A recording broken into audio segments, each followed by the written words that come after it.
आता हे आम्ही आंदोलन अजून वाढवणार आहे आणि जर त्यांनी 6 दिवसात राजीनामा नाही दिला आम्ही पुन्हा एकदा जमिनीवर जर शिक्षा मंत्र्यांचं अकाउंटेबिलिटी फिक्स होत नाही ते याच्यात पंतप्रधानांची जिम्मेदारी आहे.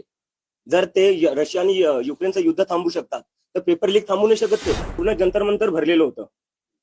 तुम्ही स्वतः सगळ्यांनी फोटो पाहिलेले आहे आणि त्याच्यानंतर तुम्हाला असं वाटतं प्रतिसाद नव्हतं. मग प्रतिसाद काय असतो? जे जे युवकांचे मुद्दे आहे मग तो शहरी भागातला युवक असो का ग्रामीण भागातला युवक असो किंवा तो शेतकरी युवक असो का कामगार युवक असो आम्ही प्रत्येकांचे मुद्दे उचलणार. आता या देशातला तरुण घाबरत नाहीये आणि तो आता रस्त्यावर येणार आणि जोपर्यंत धर्मेंद्र प्रधान जे शिक्षा मंत्री आहे ते राजीनामा देणार नाही तोपर्यंत हे आंदोलन मागे सरकणार नाही. धर्मेंद्र प्रधानचा राजीनामा आम्ही घेऊनच राहू आणि पुढच्या येत्या काळात आम्ही हे आंदोलन अजून तीव्र करू.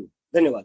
इंस्टाग्रामवर अनेक जण प्रश्न उपस्थित करतात ते रिस्पॉन्स नव्हता. फोटो पाहिले. मला वाटतं सगळ्यांनी मला फोटो व्यतिरिक्त सोडून काय बोलायची गरज नाहीये. तेवढे तरुण जे आले होते त्यांच्याबद्दल तुम्ही काय म्हणणार? ते तरुण काय त्यांचे जे इश्यूज होते ते बरोबर नव्हते असं तुम्हाला म्हणायचंय किंवा ती आणलेली गर्दी होती? मी तर स्वतः काल अमेरिकेवरून 8 वाजता पोहोचलो इंडियामध्ये. तिथून मी डायरेक्ट एअरपोर्टला गेलेलो आहे आणि त्यानंतर तुम्ही म्हणताय जे लोक आले होते ते कमी आले होते काय आले होते? पूर्ण जंतर मंतर भरलेलं होतं.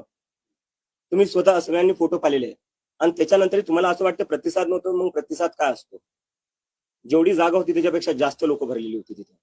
आता याच्यामध्ये केंद्रीय शिक्षण मंत्र्याचा राजीनामा घेऊन सगळे प्रश्न सॉल्व्ह होतील? माझं असं म्हणणं आहे जर तुम्ही राजीनामा नाही घेऊ शकत तर मग दुसरे प्रश्न कसं काय सॉल्व्ह करणार? अकाउंटेबिलिटी कुठेतरी फिक्स झाली पाहिजे. फंडामेंटली बोलायला गेलं तर सिस्टम तेव्हा फिक्स होईल जेव्हा कोणी जिम्मेदारी घ्यायला तयार असेल. जर जिम्मेदारी कोणी घेणारच नाही तर सिस्टम कुठून ठीक होणार आहे? Next question. ते आम्ही लवकरच सांगू. जसं आम्ही सांगितलं आता आंदोलन हे आम्ही देशभर करणार आहे.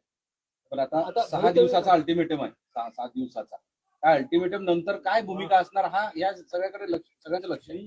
आता हे आम्ही आंदोलन अजून वाढवणार आहे आणि जर त्यांनी 6 दिवसात राजीनामा नाही दिला आम्ही पुन्हा एकदा जमिनीवर येऊ. चालू आहे ते चालू आहे. पुढचा प्लॅन काय ठरवला?